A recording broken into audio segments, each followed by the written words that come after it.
ప్రాణం పెట్టిన మన రాజు, ప్రేమ రాజు, మన బ్రతికించడానికి ప్రాణం పెట్టిన రాజు ఎలా ఉన్నాడు, ఆయన అందం ఏంటో నేను చాలామంది మిస్ అయిపోయారు ఆయన అందాన్ని.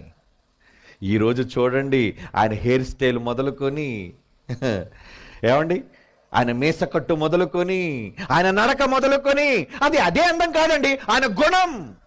ఏంటా గుణం? పేదలకు అన్నం పెట్టే గుణం, పాపులను క్షమించే గుణం, రోగులను ముట్టుకొని స్వస్థపరిచే గుణం. అది కాదు అందం అంటే.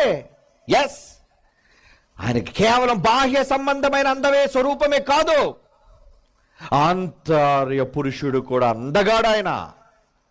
నా యేసు అందగాడు. ఎంత అందంగా ఉన్నాడు. కమాన్, లైట్స్ ఆఫ్. చూడండి ఈ పాట, మరలా చూడాలి. ఈ ప్రపంచం ఈ పాటను చూసి నివ్వెరిపోతుంది. ఇప్పుడు సౌండ్.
రుధిరం కార్చి క్షమనందించిన రక్షకుడు, జై కొట్టు నా క్రీస్తుకే.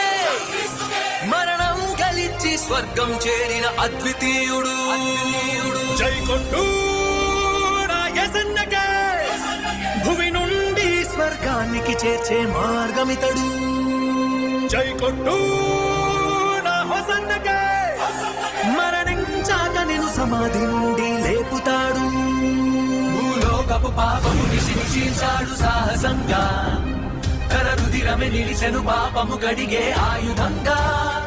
శతపదములు కలిసి